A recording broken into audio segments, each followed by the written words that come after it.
કેમ છો દોસ્તો? Good morning. બધા મજામાં હશો? આશા રાખું છું કે અત્યાર સુધી જે પણ આપણે આ ચેપ્ટરમાં ભણ્યા છીએ એનું તમે રજા તમને મળી છે તો થોડું રિવિઝન તમે કરી લીધું હશે શનિ રવિમાં, બરાબર? આમ તો એક સોમવારે પણ તમારે આના ઉપર એક પેલું લેક્ચર આપણું ગયું છે. હવે ત્યાંથી હું આગળ જઉં છું. છેલ્લે આપણે જે જોયું ને ત્યાર પછી છેલ્લો ટોપિક જે આપણો હતો એ વિધેયના પ્રકારો હતો, બરાબર? હવે આ જે વિધેયના પ્રકારો એમાં એક અને વ્યાપ, મેઇન તો બે જ છે, એક અને વ્યાપ.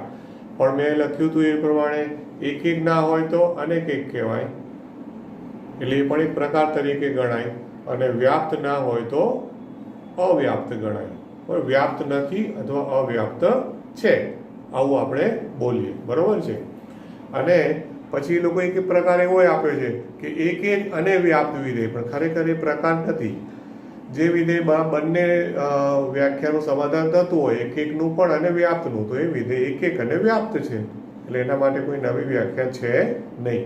હવે એ જે થિયરી આપણે જોઈ છે એના ઉપર આધારિત છે સ્વાધ્યાય 1.2. બધાની ટેક્સ્ટબુક ખુલ્લી હોવી જોઈશે.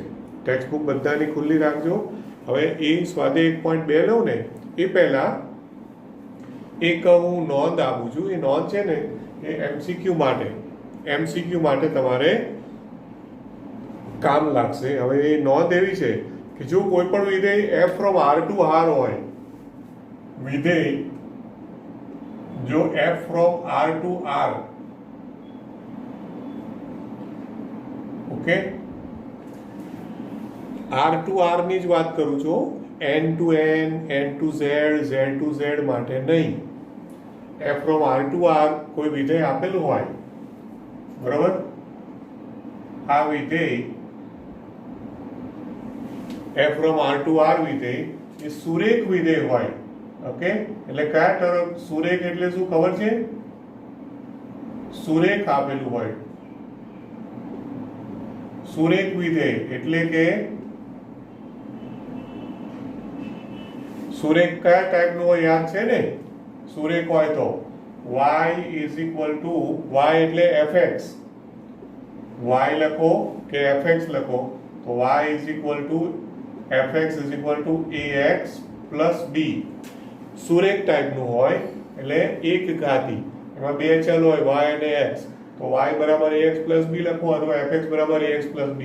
આ પ્રકારનું હોય, આપેલ હોય તો તે હંમેશા એક અને વ્યાપ્ત હોય જ છે. એક અને વ્યાપ્ત હોય છે. ઓકે, અમે નોંધ તરીકે આપ્યું. એટલે સપોઝ આ તો એમસીક્યુમાં તમને પૂછે અને તમને દાખલા તરીકે હું તમને કહું, for example f from R to R fx equal to 2x plus 3, બરોબર? આ વિધેય માટે તમને ઓપ્શનમાં આપ્યું હોય કે ભાઈ આ વિધેય ખાલી જગ્યા છે, પછી ઓપ્શન આપ્યા હોય એક છે, વ્યાપ્ત નથી, વ્યાપ્ત છે, એક નથી, આ બધા 4 ઓપ્શન આપ્યા હોય તો આપણને ખબર હોય તો ગણવાની જરૂર જ નથી. ડાયરેક્ટ આન્સર શું? એક અને વ્યાપ્ત હંમેશા હોય જ. એક અને વ્યાપ્ત હોય, ઓકે? એટલે આ નોંધ તરીકે યાદ રાખજો. પણ એનો મતલબ એવો નહીં કે સપોઝ તમને દાખલો ગણવાનો કયો હોય તો તમારે ગણવો તો પડે. આ તો એમસીક્યુ માટેની વાત છે. એટલે ગણવા માટે તો એન ટુ એન હોય, ઝેડ ટુ ઝેડ હોય કે આર ટુ આર હોય, ગણવો તો પડે. પણ એ જો 2 માર્ક્સમાં પૂછ્યો હોય તોની વાત છે. બાકી એમસીક્યુમાં તમે ડાયરેક્ટ લખી શકો. હવે સ્વાધ્યાય 1.2 છે, એમાં હું છે ને પહેલો દાખલો હમણાં નહીં, પહેલાં હું બીજો દાખલો લઉં છું. આર ટુ આર ને આર પ્લસ વાળા ને બધા દાખલાઓ પછી. પહેલા જ એન ટુ એન ટાઈપના એવા દાખલા હોય ને એમાં તમને જલ્દી સમજણ પડશે.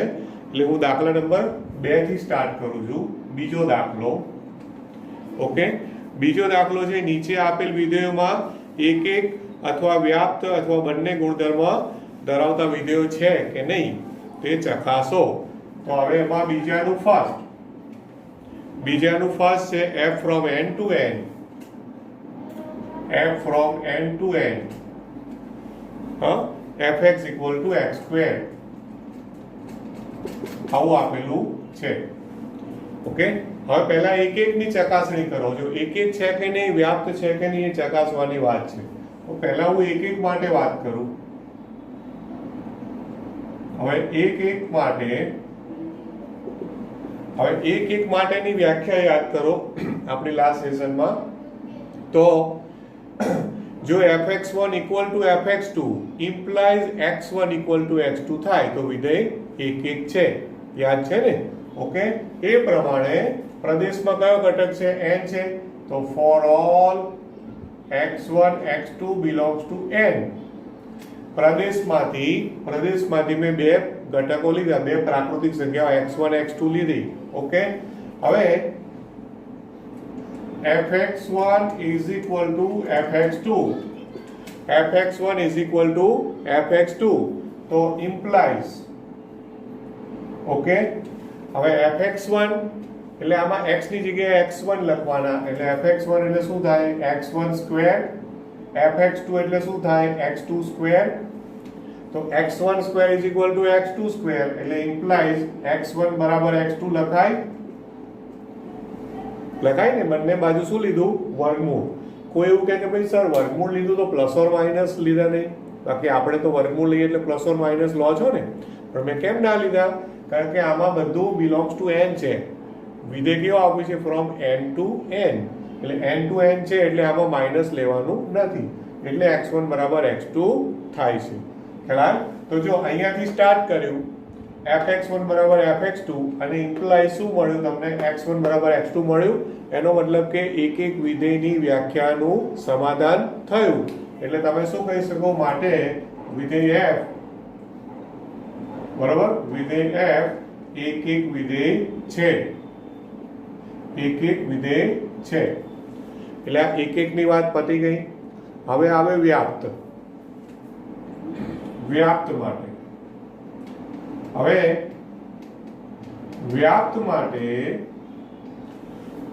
માટે શું કરવાનું? તો એમાં બે રીત છે. યાદ છે ને? બે રીત છે. એક તો રીત એવી છે કે rf equal to b, મતલબ વિસ્તાર શોધો, અને વિસ્તાર અને સહપ્રદેશ બંને જો સમાન આવે તો વ્યાપ્ત છે, અને સમાન ના આવે તો વ્યાપ્ત નથી. તો દોસ્તો યાદ રાખજો, જ્યાં સુધી વિસ્તાર શોધીને દાખલો ગણાતો હોય ત્યાં સુધી વ્યાપ્તની બીજી મેથડમાં જવાનું નહીં. વ્યાપ્તમાં મેં તમને બે વ્યાખ્યા આપી છે. જે બીજી વ્યાખ્યા છે ને, એનો ઉપયોગ જ્યારે પણ r2r, r+2r+ વાળો દાખલો હશે તો જ કરવાનો થશે. Okay, mostly. બાકી n to n, z to z માં તો વિસ્તાર શોધી શકાય, એટલે વિસ્તાર શોધાય તો વિસ્તાર જ શોધવાનો ઇઝીએસ્ટ. ઓકે, એટલે વ્યાપ્ત માટે હું આનો વિસ્તાર શોધી કાઢું તો fx equal to x square છે. તો તમે જુઓ કે વિસ્તાર શોધવો હોય તો પ્રાકૃતિક સંખ્યા મૂકતા જાઓ, બે ચાર કિંમતો શોધો. f(1) તો 1 સ્ક્વેર એટલે 1, f(2) તો 2 નો વર્ગ 4, f(3) 9 થાય, 3 નો સ્ક્વેર એન્ડ સો ઓન. તો જો તમને આના ઉપરથી આઈડિયા આવી જાય છે કે કઈ કિંમતો મળે છે? 1, 4, 9. તો માટે f નો વિસ્તાર જે મળ્યો rf, તો વિસ્તાર કેટલો આવે બોલો? છગડીયા કૌંસમાં 1, 4, 9. પછી નેક્સ્ટ મારે લખવું હોય તો શું આવે? 16 આવે, એન્ડ સો ઓન. હવે આ વિસ્તાર આવ્યો. હવે વિસ્તાર આવ્યો અને જે રકમ આપી છે એ રકમમાં સહપ્રદેશ શું છે? n છે. તો is not equal to n કહી શકું ને? સહપ્રદેશ.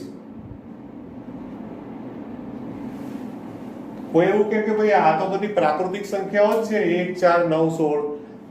વાત સાચી, પણ ઇઝ ઇક્વલ ટુ n ક્યારે કહેવાય? બધી સંખ્યાઓ આવે તો. એટલે આ 1, 4, 9, 16 એ તો શું થયો? ઉપગણ થયો, સબસેટ n થયો, ઇક્વલ ટુ n ના થયો. એટલે નોટ ઇક્વલ ટુ n કહેવાય ને. એટલે વિસ્તાર અને સહપ્રદેશ સરખા થતા નથી. અને વિસ્તાર અને સહપ્રદેશ સરખા ના થયા એટલા માટે વિસ્તારને સંબંધિત સમાન ના થાય એટલે શું કહી દઈશું? વિધેય f એ વ્યાપ્ત નથી. માટે વિધેય f બરોબર, વિધેય f વ્યાપ્ત નથી. વ્યાપ્ત નથી ને બીજી રીતે લખવો હોય તો શું લખશો? વ્યાપ્ત નથી અથવા તો અવ્યાપ્ત છે. વ્યાપ્ત નથી અથવા તો અવ્યાપ્ત છે. ક્લિયર થાય છે આટલું? ઓકે, એટલે જ્યાં વિસ્તાર શોધાય ત્યાં વિસ્તારથી જ વ્યાપ્તની ચકાસણી કરજો. ઓકે, હવે એની અંદર એનો બીજો દાખલો, જો રકમ એની એ જ છે પણ તમને શું ફેરફાર દેખાય છે? જો આમાં છે ને હું દાખલા વધારે તમને થોડા પ્રેક્ટિસ કરાવું છું. કારણ એ છે કે એક એક અને વ્યાપ્ત જો આવડશે ને તો આના પછીનો ટોપિક છે વ્યસ્ત વિધેય છે, ઇન્વર્સ. હવે ઇન્વર્સમાં એક એક અને વ્યાપ્તની જરૂર પડવાની છે. તો ઇન્વર્સ શોધવા હશે, જો તમને એક એક ને વ્યાપ્ત નહીં આવડતું હોય તો ઇન્વર્સ આવડશે નહીં. ધ્યાન રાખજો. એટલે આ સ્વાધ્યાય 1.2 ને એકદમ પરફેક્ટ ગણજો. ઓકે, એનું રીઝન છે કે આના પછીનો જે ટોપિક છે એ છે ઇન્વર્સ એટલે કે વ્યસ્ત વિધેય. તો વ્યસ્ત વિધેય ક્યારે આવડશે દોસ્તો? જો તમને આ બે આવડતું હશે તો, એક એક અને વ્યાપ્ત. અને વ્યસ્ત વિધેયમાં એક એક ને વ્યાપ્ત ચકાસ્યા પરથી ટૂંકમાં ખાલી એમાં વ્યસ્ત શોધવા માટે ખાલી 2 જ લાઈન વધારાની લખવાની આવશે. બાકી એક એક ને વ્યાપ્તમાં જે ગણ્યું એનું એ જ બધું ત્યાં ગણવાનું થશે. વધારાનું ખાલી 2 લાઈન એક્સ્ટ્રા લખવાની આવશે. અને વ્યસ્તવાળા દાખલા જ મોસ્ટલી વધારે પૂછાય 3 માર્ક્સમાં ને એમ, જ્યારે 3 માર્ક્સના વેઇટેજમાં હોય ત્યારની વાત કરું છું. એટલે ધ્યાન રાખજો બરાબર. હવે મેં જો z to z છે, અહીંયા હતું n to n, હવે આ છે z to z. ઓકે, તો શું ફરક પડે છે એ તમે જોજો. ઓકે, હવે આમાં જુઓ, પહેલા એક એક માટે વાત કરું. એક એક. ઓકે, હવે એક એક માટે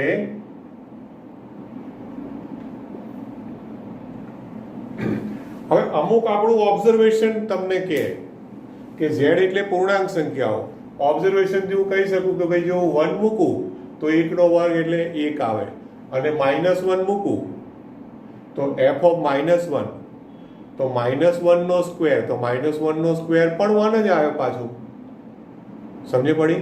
જ્યારે આવું થાય ને કે બે અલગ અલગ કિંમત મૂકો અને fx નો આન્સર સેમ આવે, એવું તો એટલીસ્ટ હવે આપણે આ 12મા ધોરણના લેવલ પ્રમાણે મોઢે વિચારી શકો.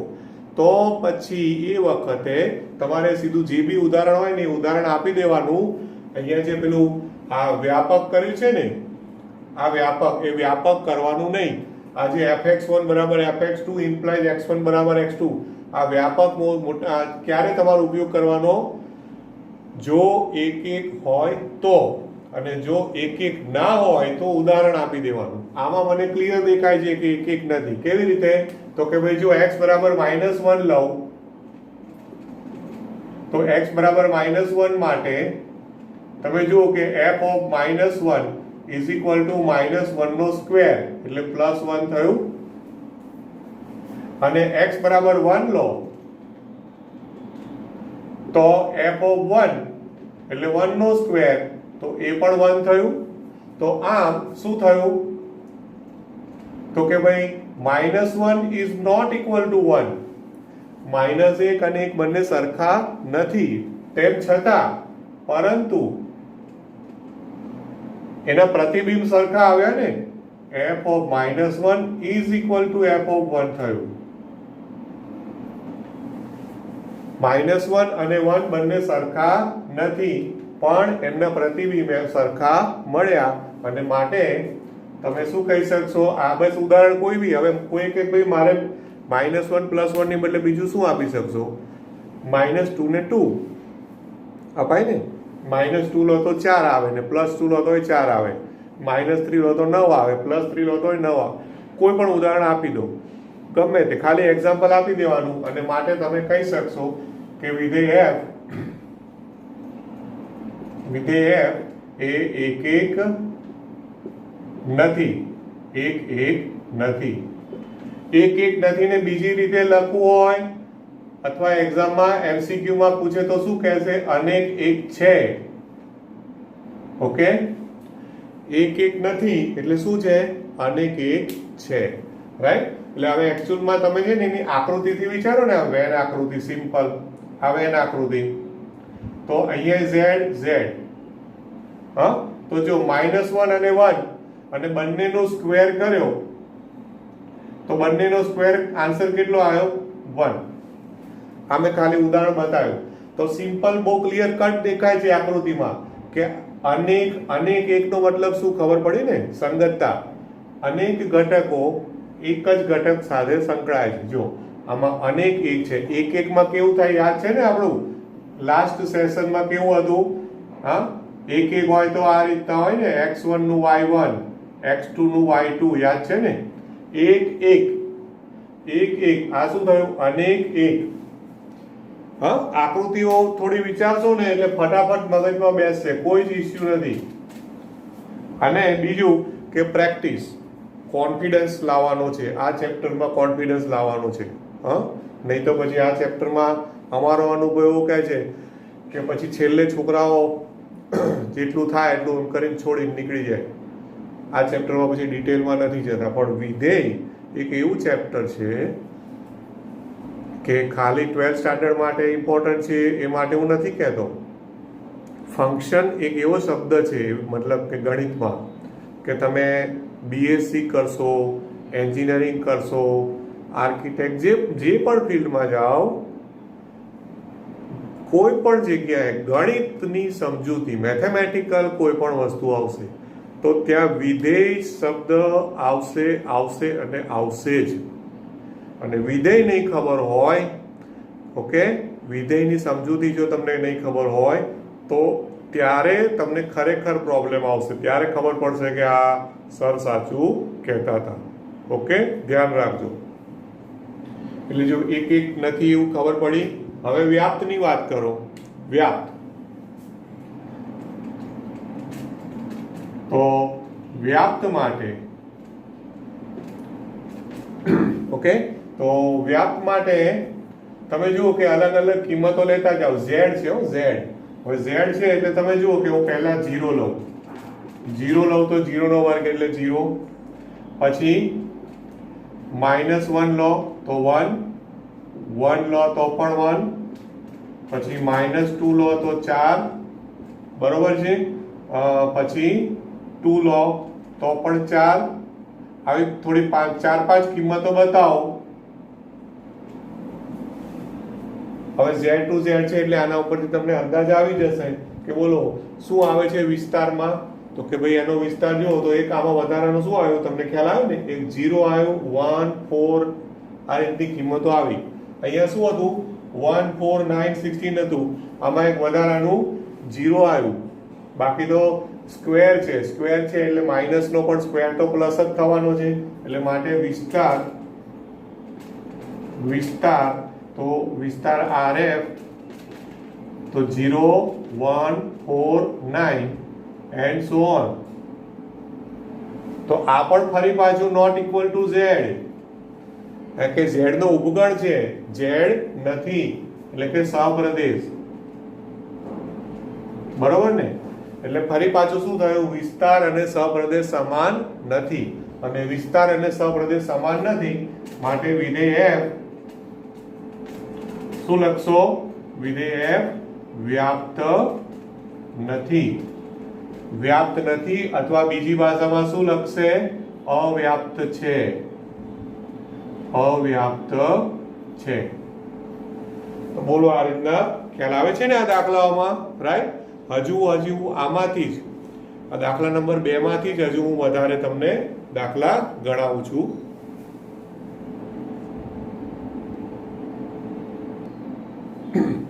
ચાલો હવે દાખલા નંબર બીજાનો ત્રીજો જુઓ. બીજાનું ત્રીજું, ઓકે. હવે બીજાનું ત્રીજું છે એમાં હવે આવ્યું છે R2R, okay. F from R2R, fx is equal to x square. fx is equal to x square. હવે જો પહેલા 3 એ 3 દાખલા જુઓ, રકમ સેમ જ છે. પહેલું n to n, પછી z to z અને હવે r to r. હવે એમાં ધ્યાન આપજો, અહીંયા ફરી પાછું એક એક ની વાત કરું. એક માટે હવે આમાં એક માટે 3 એ 3 માં સેમ જ રહે છે. n to n માં જે ગણ્યું ને એ જ વસ્તુ z to z માં તો શું થયું, એક નહોતું એટલે ઉદાહરણ આપી દીધું. n to n માં એક હતું, રાઈટ. હવે r to r માં વિચારો. r to r તો r to r માં શું થવાનું કે માઇનસ એ આવે, પ્લસ પણ આવે, બધું આવવાનું જ છે. એટલે જેવું z to z માં થયું એવું સેમ r to r માં થવાનું કે નહીં? ખ્યાલ આવે છે દોસ્તો કે -1 ને +1 વાળું મેં હમણાં અહીંયા ઉદાહરણ આપ્યું. તો -1 ને +1 બિલોંગ્સ ટુ z છે, તો બિલોંગ્સ ટુ r પણ છે જ. તો સેમ એનું એક બેઠે બેઠું અહીંયા તમારું ઉદાહરણ આપવાનું ને એક માટે. તો તમે કહી દો કે ભાઈ x બરાબર -1 લો, ગમે તે લઈ શકો. હું પાછું એનું એ રિપીટ કરું છું.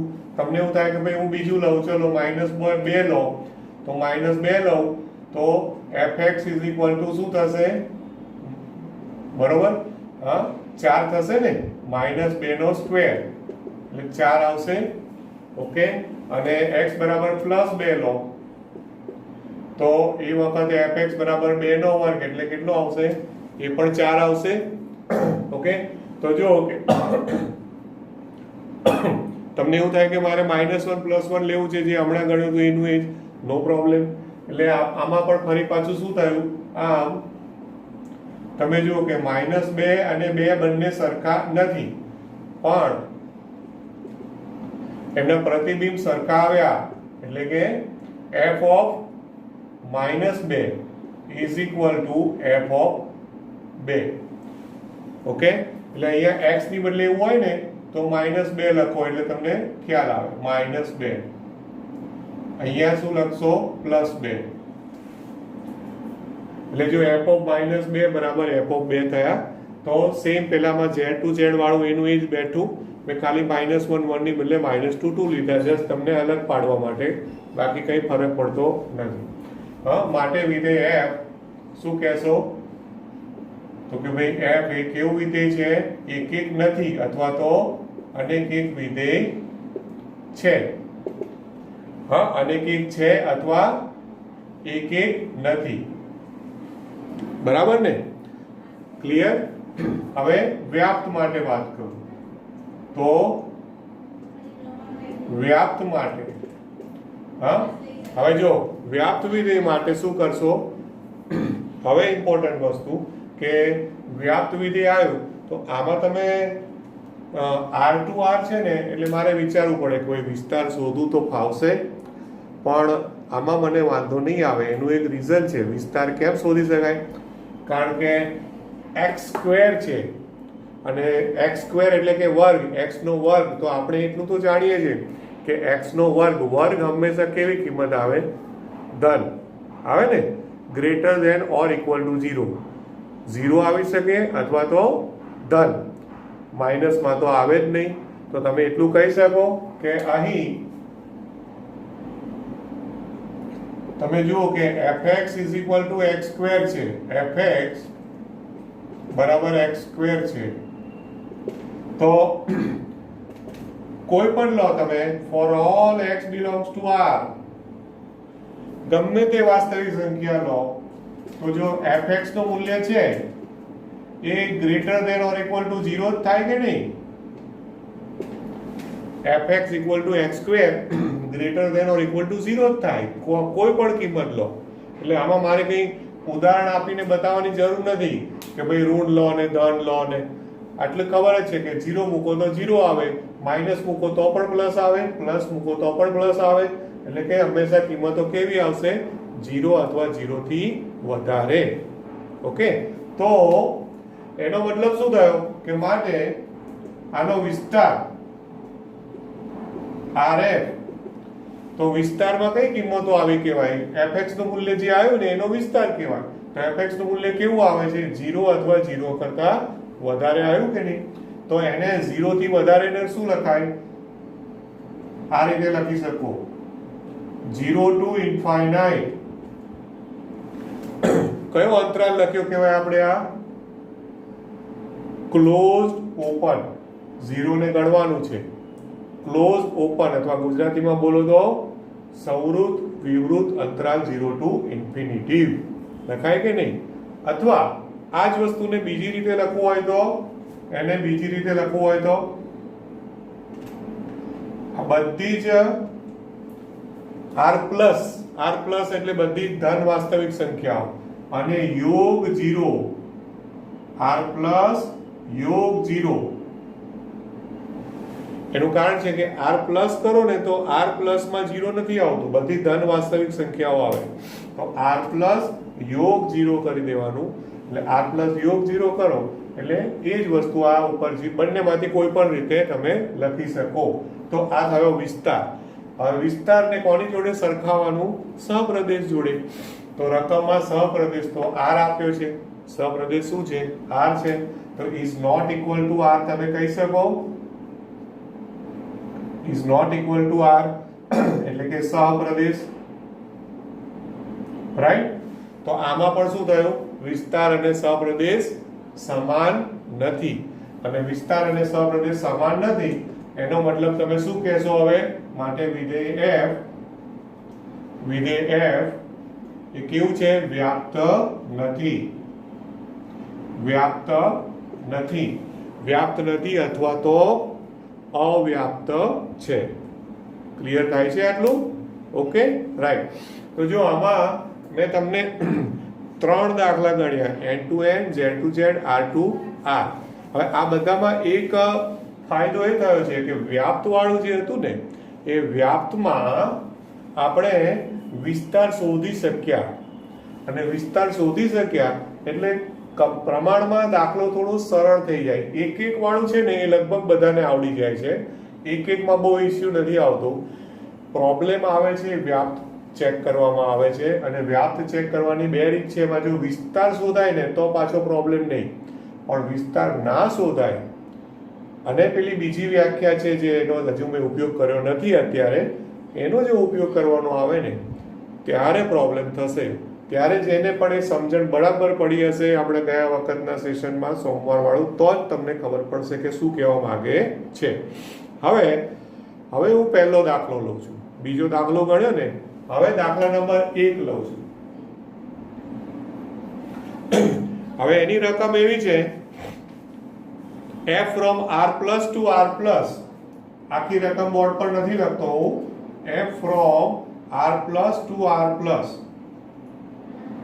ઓકે, હજુ દોસ્તો r પ્લસ મેં પ્લસ ઉપર લખ્યા છે ને એની બદલે r પ્લસ આવી રીતે પણ લખાય છે. બંને રીતે ચાલે, આમ બે રીતે ચાલે. ઓકે, r પ્લસ ઉપર લખો કે પ્લસ નીચે લખો એ રીતે r છે તો r માઇનસ ઉપર પણ લખી શકો અને r માઇનસ નીચે પણ લખી શકો.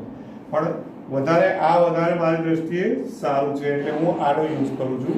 f from r plus to r plus fx is equal to 1 upon x. fx is equal to 1 upon x આવી રકમ આપી છે. આના વડે વ્યાખ્યાયિત વિધેય એ સાબિત એવું કરવાનું કહે છે, સાબિત કરો કે આ વિધેય એકક અને વ્યાપ્ત છે. આ વિધેય એકક અને વ્યાપ્ત છે. આ પહેલો પ્રશ્ન છે. બીજો પ્રશ્ન છે હમણાં હું બોલતો નથી એમાં શું કહે છે. હવે આનું આપણે સોલ્યુશન જોઈએ. ઓકે, આમાં બે પ્રશ્નો પૂછ્યા છે. એમાંથી પહેલું છે કે સાબિત કરો કે આ વિધેય એકક અને વ્યાપ્ત છે. તો હવે આનું એકક ચેક કરવું. તો એકક માટે ઓકે, એકક માટે શું કરશો? Start for all x1 x2 belongs to r plus. જ્યારે પણ એકક ચેક કરવાનું આવે ને ત્યારે હંમેશા બે કિંમતો ક્યાંથી લેવાની? તમારે પ્રદેશમાંથી. પ્રદેશ એટલે આમાં શું છે? પ્રદેશ તરીકે r પ્લસ છે.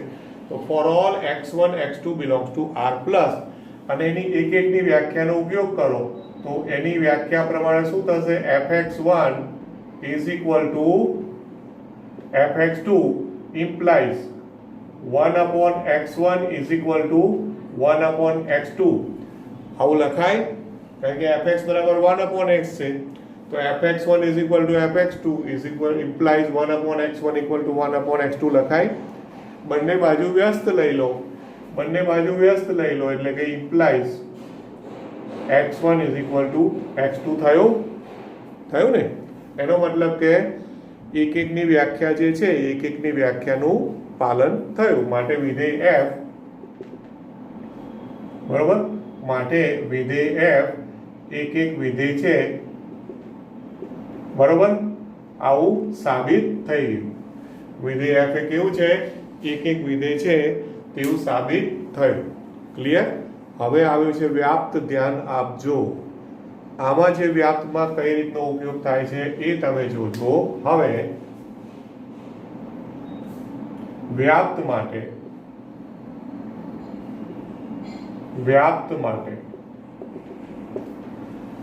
ઓકે, હવે વ્યાપ્ત માટે તમને શું લાગે છે, આમાં હું વિસ્તાર શોધી શકું? તો મને પોતાને એવું લાગે છે કે આમાં આગળના દાખલાઓમાં આપણે જેમ વિસ્તાર શોધી શક્યા ને એવું આમાં હું વિસ્તાર શોધવા જાઉં ને તો મુશ્કેલી પડે, ના થાય. કારણ કે r+2 r+ છે, તમને એવું થાય કે જે બી કિંમત લો એનું વ્યસ્ત જ છે ને, એટલે વિસ્તારમાં 1/x આવે એવું તમે લખી દો, બધા વ્યસ્ત જ કિંમતો આવશે, હે ને? પણ એકચ્યુઅલમાં તમે એનાથી કોઈ એવું અવલોકન નહીં આપી શકો કે જે વિસ્તારની કિંમતો છે અને r+ ની બધી જ કિંમતો એમાં આવશે કે નહીં આવે, એ તમે બધા બહુ કન્ફ્યુઝન વાળું છે. હવે આમાં છે ને હું વિસ્તાર નહીં શોધું, એ વિસ્તારની બદલે હું શું કરું છું ખબર છે, પેલી બીજી રીતમાં જઉં છું. બીજી રીત છે એની વ્યાખ્યા તમને યાદ કરાવું. જો આપણું લાસ્ટ સેશન હતું એમાં વ્યાખ્યા તો લખેલી જ હતી, તમે નોટમાં લખી હોય તો પણ જોઈ શકશો કે પ્રત્યેક y belongs to b, b એટલે સહપ્રદેશ, પ્રત્યેક y belongs to b ને સંગત કોઈ x belongs to a એટલે કે પ્રદેશ એવો મળે કે જેથી fx is equal to y થાય, કે જેથી fx is equal to y થાય. આવી આપણે વ્યાખ્યા લખેલી છે. હવે જો કે એનો ઉપયોગ અહીંયા કેવી રીતના થાય છે, લોજિક મગજમાં બેસાડજો. ઓકે, હવે એની વ્યાખ્યા પ્રમાણે હું આમાં આવું લખું છું કે ધારો કે આમાં શું કરવાનું, વ્યાપ્તની ચકાસણીમાં આપણે એવું ધારીને ચાલવાનું કે ધારો કે વ્યાપ્ત છે, અને જો વ્યાપ્ત છે એવું માનો તો પેલી વ્યાખ્યાનું પાલન થાય, અને વ્યાખ્યાનું પાલન થાય ને એટલે હું વ્યાખ્યા પ્રમાણે લખીશ. અને જો આપણી ધારણા ખોટી હશે ને તો છેલ્લે કંઈક ગડબડ થશે, અને જો આપણી ધારણા સાચી હશે તો કંઈક પરિણામ એવું આવશે જે યોગ્ય હશે. આટલું મગજમાં રાખજો. ધારો કે હવે વ્યાપ્ત છે એવું સ્વીકારીને ચાલુ છું, એટલે શું કહું કે ધારો કે કોઈક y belongs to r+. હવે જો આમાં સહપ્રદેશ પણ r+ છે, પ્રદેશ પણ r+ છે, એટલે હું શું કરું કે હું r+ લખું ને તો એવું ચોખવટ કરું છું કે આ y મેં શામાંથી લીધો છે, પ્રદેશમાંથી કે સહપ્રદેશમાંથી? તો y belongs to b છે, વ્યાખ્યા યાદ કરજો, b એટલે સહપ્રદેશ. ધારો કે y belongs to b એટલે કે સહપ્રદેશ ને સંગત કોઈક x belongs to r+. હવે આ r+ છે ને એ પ્રદેશ છે, બંને r+ જ છે ને દોસ્તો, એટલે હું ચોખવટ બ્રેકેટમાં કરું છું કે y મેં સહપ્રદેશમાંથી લીધો છે અને x મેં પ્રદેશમાંથી લીધો છે. આવું ધારી લઉં છું કે ધારો કે y ને સંગત કોઈ x belongs to r એવો મળે છે, કે જેથી fx is equal to y, કે જેથી fx is equal to y થાય. હવે યાદ રાખજો કે આ તો મેં ધાર્યું છે આવું થાય છે એમ. હવે જો સાચું હશે તો કંઈક પરિણામ એવું મળશે જે સાચું હશે, નહીં તો ધારણા ખોટી પડશે, બરોબર? હવે fx તો રકમમાં આપેલી જ છે, fx is equal to 1/x આપ્યું છે, એટલે કે 1/x is equal to y થયું. 1/x is equal to y થયું. તો એના ઉપરથી x ઇઝ ઇક્વલ ટુ શું થાય? 1/y થાય. ઓકે, લખી શકો. હવે છે ને આ જ્યારે પણ આમાં છે ને હંમેશા યાદ રાખજો કે તમે સ્ટાર્ટ કરો તો fx બરાબર y, એટલે એકચ્યુઅલમાં y બરાબર fx છે. આ જે લખ્યું છે ને એને જો હું આ રીતે લખો એ હું તમને સમજાવવા માટે, નહીં તો fx બરાબર y લખશો તો કશું ખોટું નથી, પણ એને હું y બરાબર fx લખું. ઓકે, એવું મળે. બરોબર છે કે જેથી, બરાબર ને,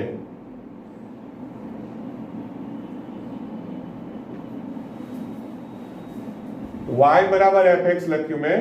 હવે એ તમે fx બરાબર y લખો તો વાંધો નથી, પણ મારે તમને કંઈક સમજાવવું છે એટલા માટે મેં ચેન્જ કર્યું છે.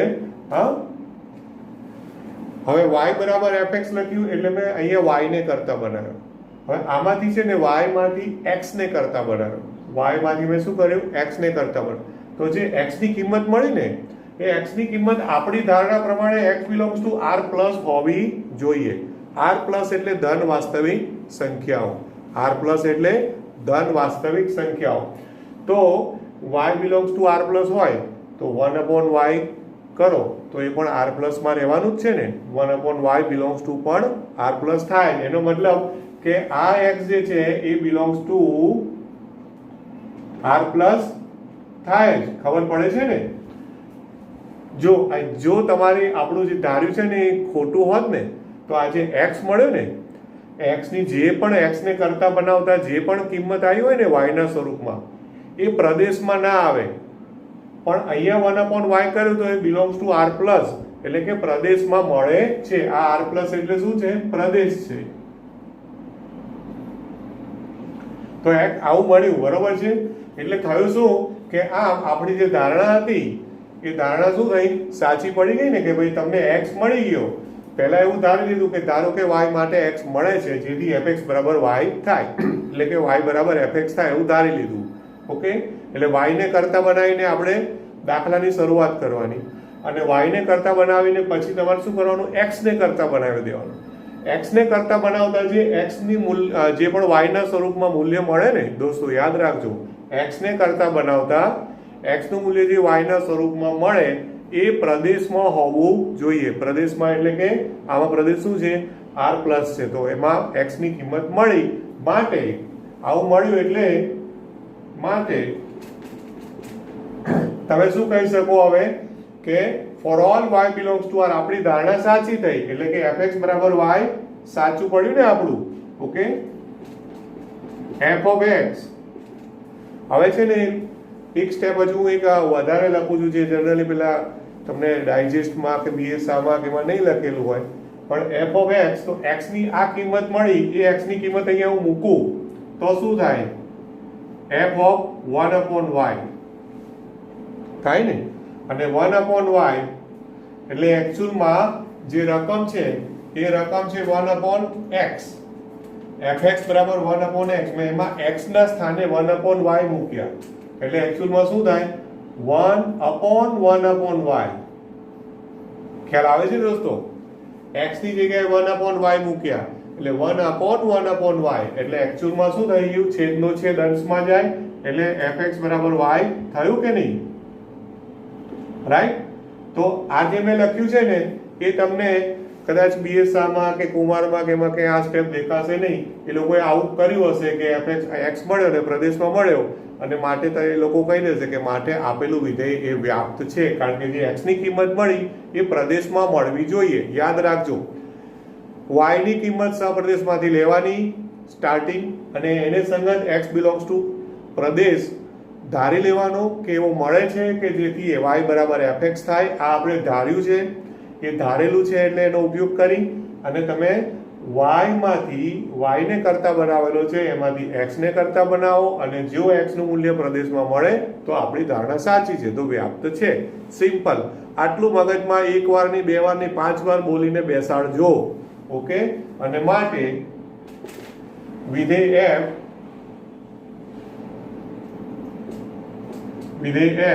એ વ્યાપ્ત વિધેય છે સાબિત થયું. ઓકે, ખબર પડી ને? તો આ રીતે ચકાસણી થઈ ગઈ. સાબિત કરો કે વિધેય એકીક અને વ્યાપ્ત છે દોસ્તો. ક્લિયર? હવે એના એ જ દાખલામાં બીજો પ્રશ્ન પૂછ્યો છે કે જો પ્રદેશ બદલી કાઢે, પ્રદેશ એવું કરી દે, આર પ્લસ આપ્યું છે, આર પ્લસ ના બદલે એન લઈ લે, આર પ્લસ ની બદલે શું લેવામાં આવે? એન લેવામાં આવે. બરોબર? ઓકે, અને સહપ્રદેશમાં પાછું આર પ્લસ જ રાખે. પ્રદેશ એટલે શું કહે છે? હવે જો આમાં ક્વેશ્ચન આપ્યો છે, જો f from n to r plus હોય તો આવો પ્રશ્ન છે, તો શું થાય? ઓકે, તો હવે તમે વિચારો શાંતિથી કે પ્રદેશમાં માત્ર પ્રાકૃતિક સંખ્યાઓ છે, સહપ્રદેશમાં r પ્લસ છે. ધ્યાન આપજો. હવે તમે પેલું એક એક ચેક કરશો તો એક એકમાં for all x1 x2 belongs to r plus છે ને, તો r પ્લસ કાઢી, સાંભળી લેજો, એ પ્રમાણે તમારે લખવું પડશે. r પ્લસ કાઢી અને એની જગ્યાએ શું લખવાનું? n લખવાનું. અહીંયા શું લખશો? n. હવે n લખો પછી તો આનું આ fx1 બરાબર fx2 implies 1/x1 બરાબર 1/x2 implies x1 બરાબર x2. એનો મતલબ શું કે એક એક તો થવાનું જ છે, એટલે એક એક માં તો સેમ જ રહ્યું. હવે ઇશ્યુ આવશે વ્યાપ્ત માટે. શું થશે હવે? વ્યાપ્ત. હવે વ્યાપ્તમાં શું થશે? એનો સહપ્રદેશ તો r પ્લસ જ છે, એટલે y belongs to તો r પ્લસ જ લેવાનું, એ તો ફિક્સ છે. એટલે ધારો કે y belongs to r plus એટલે કે સહપ્રદેશ ને સંગત હવે શું થાય? x belongs to r plus નહીં, શું લેવાનું? x belongs to n. x belongs to n કારણ કે પ્રદેશમાં શું છે? n. તો x belongs to n એવું મળે કે જેથી y બરાબર fx થાય. આવું મેં ધાર્યું છે. એટલે y બરાબર fx એટલે 1/x બરાબર y એટલે x બરાબર 1/y. પણ હવે દોસ્તો યાદ રાખજો કે 1/y does not belongs to n. 1/y અહીંયા લખું છું અત્યારે ખાલી 1/y does not belongs to n. ખબર પડે છે આ? હા, અહીંયા x belongs to n એટલે પ્રદેશમાં મળવું જોઈએ. અહીંયા x belongs to 1/y એટલે r પ્લસ માં મળ્યું, એટલે આપણી ધારણા સાચી પડી. પણ આમાં શું થાય? 1/y does not belongs to n કારણ કે y belongs to r plus છે, એટલે 1/y એ પ્રાકૃતિક સંખ્યા નથી. એટલે ટૂંકમાં y ને સંગત એવો x મળતો નથી કે જેથી y બરાબર fx થાય. માટે જો અહીંયા n લેવામાં આવે n to r પ્લસ તો વિધેય એક એક થશે પણ વ્યાપ્ત થશે નહીં. ખ્યાલ આવે છે આમાં? ક્લિયર? ઓકે, હજુ આમાં હું વધારે દાખલા લઉં છું.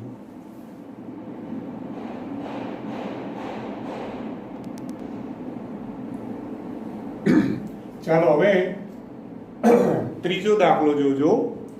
હવે યાદ જોજો, ટેક્સ્ટ બુકમાં ધ્યાન આપજો. દાખલા નંબર ત્રીજો, એની અંદર આપ્યું છે બોક્સ x, fx બરાબર બોક્સ x. બોક્સ x એટલે કે મહત્તમ પૂર્ણાંક વિધેય. યાદ કરજો, પેલું પગથિયા વિધેય જેનો ગ્રાફ કરો તો પગથિયા સ્ટેપ જેવો આવે છે ને. પછી ચોથો દાખલો છે એમાં માનાંક વિધેય છે, અને પાંચમો દાખલો છે ચિહ્ન વિધેય છે. આ બધા 11મા ધોરણની ટેક્સ્ટ બુકમાં હશે. ફરી એક વખત ટેક્સ્ટ બુક ખોલી અને ત્રણેય વ્યાખ્યાઓ રિફર કરજો, ત્રણેય વ્યાખ્યાઓ જોજો. મહત્તમ પૂર્ણાંક વિધેય, માનાંક વિધેય, ચિહ્ન વિધેય. એટલે કે ત્રણેય દાખલાઓ એ વ્યાખ્યા આવડતી હશે તો પછી બહુ સિમ્પલ લાગશે. હવે માંથી હું ત્રીજો દાખલો બતાવું છું. ઓકે, ત્રીજો દાખલો છે એમાં f from r to r fx equal to box x. Okay, f from r to r fx is equal to box x. આવું છે. બોક્સ x ને શું કહેવાય છે ખબર છે ને? શબ્દોમાં લખું તો યાદ કરજો, x થી મોટો ન હોય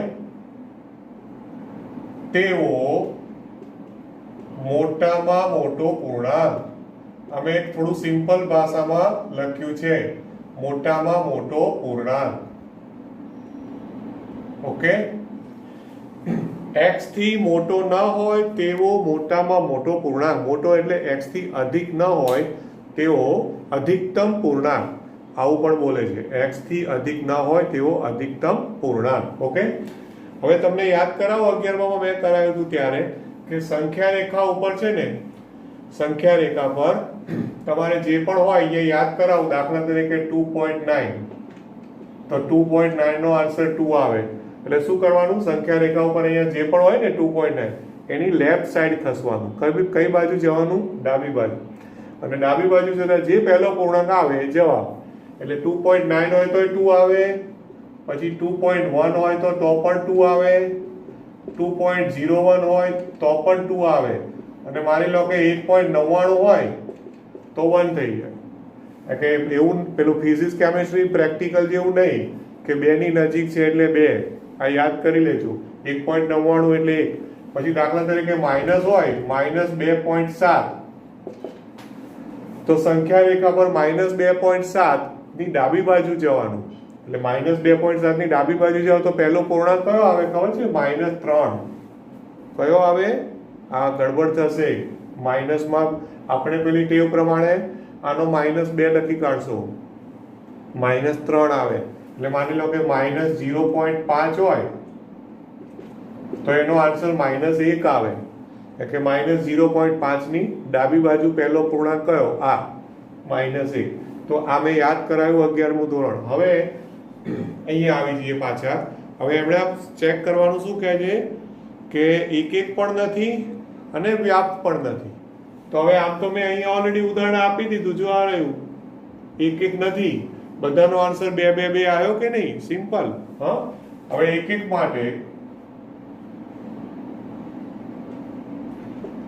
માટે તો કઈ પણ ઉદાહરણ, કોઈ બી પૂર્ણાંક તમે લઈ શકો. હા, દાખલા તરીકે હું લાવું કે ધારો કે મેં f of 1.9 લીધું, કારણ કે r to r છે ને, એટલે બોક્સ ઓફ 1.9 તો આન્સર 1 આવ્યો. પછી f of 1. બીજું કંઈ પણ 1.9 ની બદલે 1.3 લો, એટલે કે બોક્સ ઓફ 1.3 તો એનો આન્સર પણ 1 આવ્યો. ખ્યાલ આવ્યો ને? And so on. આપણે શું કહી શકીએ છીએ અહીં? તમે જુઓ કે 1.3 ઇઝ નોટ ઇક્વલ ટુ 1.9. આ બંને સંખ્યાઓ સરખી નથી, પણ જ્યારે તમે એનું બોક્સ કર્યું એટલે કે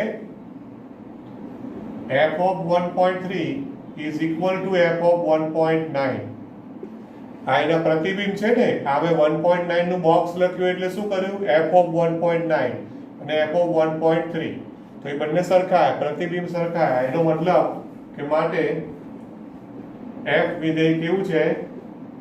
એક નથી. f વિધેય એક નથી.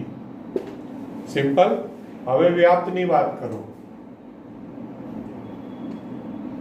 વ્યાપ્ત માટે ઓકે, હવે વ્યાપ્ત માટે એનું વિધેયનું નામ જ કહે છે કે વ્યાપ્ત નથી. હા, આ વિધેયનું નામ શું છે ખબર છે? મહત્તમ પૂર્ણાંક વિધેય. આના માટે કયો શબ્દ આપણે વાપરેલો છે 11મા ધોરણમાં? મહત્તમ. અહીંયા પણ આપેલો જ છે બુકમાં, મહત્તમ પૂર્ણાંક વિધેય. આવો શબ્દ ઓલરેડી ટેક્સ્ટ બુકમાં પણ આપેલો છે. તો મહત્તમ પૂર્ણાંક શબ્દ શું આવ્યો? પૂર્ણાંક. એટલે તમે જુઓ કે આના આન્સર્સ, આના જે જવાબો આવે છે આન્સર્સ, એ બધા પૂર્ણાંક જ આવે. 1 આવે, 2 આવે, 3 આવે, -1 આવે, -2 આવે, -3 આવે, હે ને? અને એનો સહપ્રદેશ શું છે? r. તો વિસ્તારમાં બધા પૂર્ણાંકો જ આવવાના, આ બધા પૂર્ણાંકો. અને સહપ્રદેશ શું છે? r. તો વિસ્તાર ને સહપ્રદેશ સરખા ના થાય એટલે વ્યાપ્ત નથી. પણ હવે આને લખવાનું છે. તો આને કેવી રીતે લખશું? તો તમે જુઓ, હું આ રીતે બતાવું છું કે f from r to r માં છે fx equal to box x માટે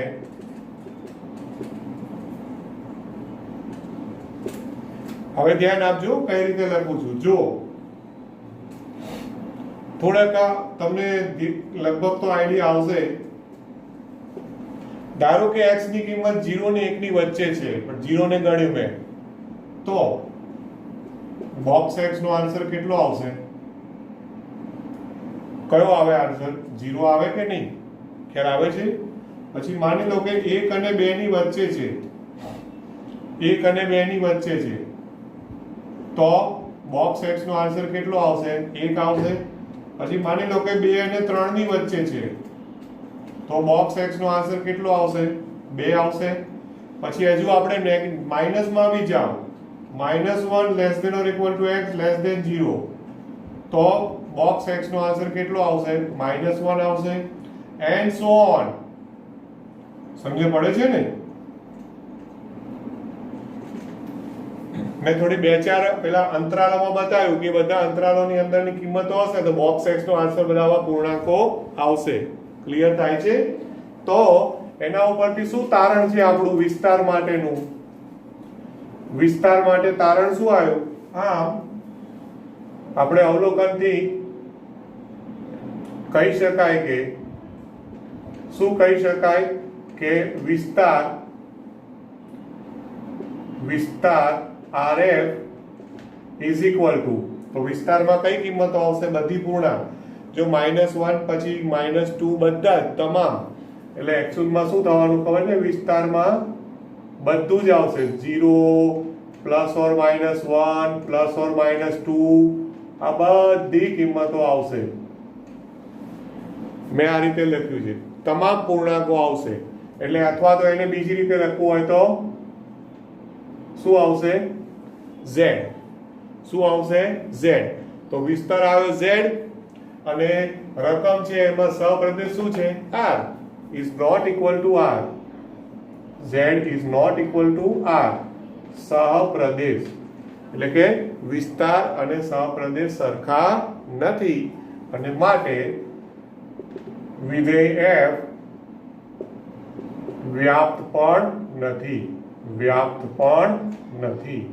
ઓકે, સાબિત થયું. બોલો, ખ્યાલ આવે છે ને આમાં? રાઈટ. તો મેં એક આજે મહત્વપૂર્ણ વિધેયનો ગણ્યો ને, એવી જ રીતે માનાંકનો પણ વિચારજો દોસ્તો. ચોથો દાખલો, 5મો દાખલો છે ચિહ્ન વિધેયનો છે, એમાં પણ આવું જ વિચારજો. હા, ઓકે.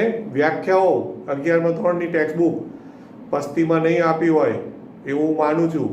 ઓકે, તો એમાંથી પાછું રિફર કરજો અને રિફર કરી અને જોજો કે સમજે પડે છે કે કેમ. રાઈટ. હજુ તમને આમાંથી હું એકાદ દાખલો ટ્રાય કરું છું. 10મો દાખલો લઉં છું.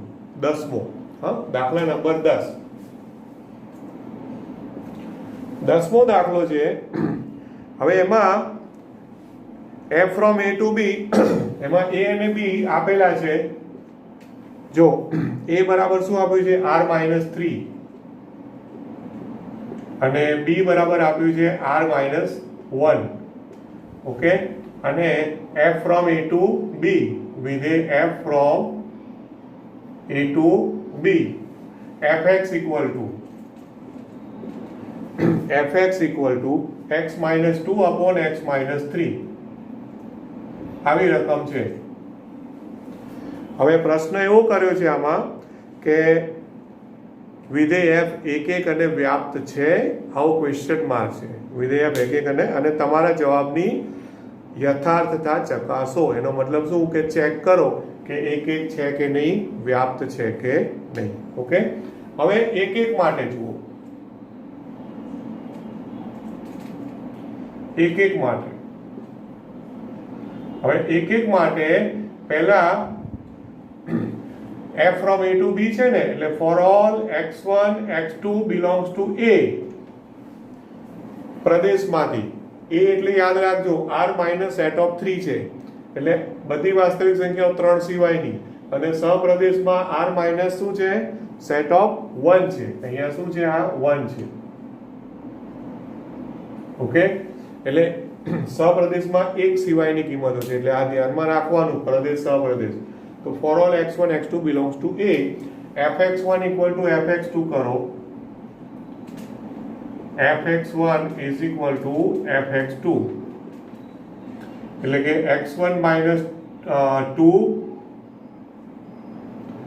Upon x1 minus 3 is equal to, પછી આ બાજુ x2 એટલે x2 minus 2 upon x2 minus 3. Okay, ખ્યાલ આવે છે ને? રાઈટ. હવે આનું તમારે શું કરવાનું? સાદુરૂપ આપવાનું. હવે એનું સાદુરૂપ આપો.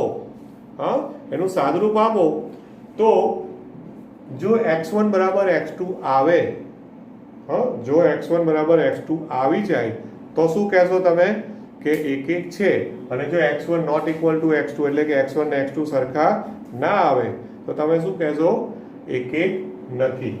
મારે અહીંયા થોડો સ્પેસનો પ્રોબ્લેમ છે. આઈ થિંક કે ચોકડી ગુણાકાર કરીને સાદુરૂપ આપવું તમારા માટે અઘરું નથી, તો હું અહીંયા ડાયરેક્ટ લખી દઉં છું.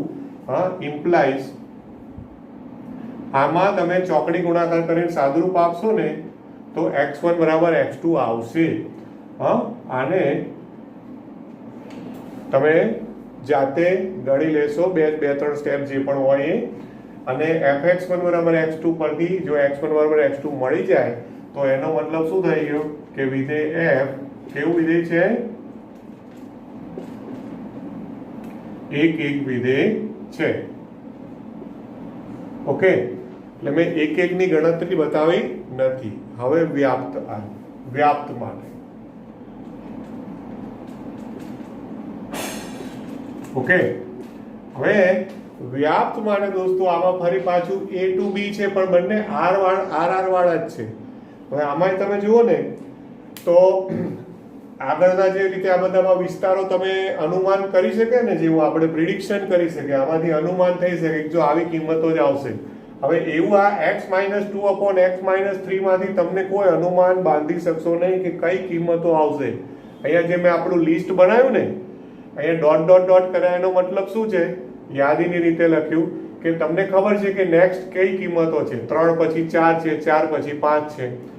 આમાં તમે એવી રીતે કોઈ ડોટ ડોટ ડોટ યાદીની રીતે બનાવી શકતા નથી, કારણ કે વાસ્તવિક સંખ્યાઓમાં નેક્સ્ટ કઈ આવે એ ખબર જ નથી. એમાં બધું ખીચડો, ઓલ મિક્સ વાસ્તવિક સંખ્યાઓ. એટલા માટે વ્યાપ્ત માટે મારે બીજી રીતમાં જવું પડશે. હવે એ બીજી રીત પ્રમાણે હું વિચારું તો આપણે બીજી રીત પ્રમાણે શું કરીએ? ધારી લો કે વ્યાપ્ત છે, મતલબ ધારો કે y belongs to b.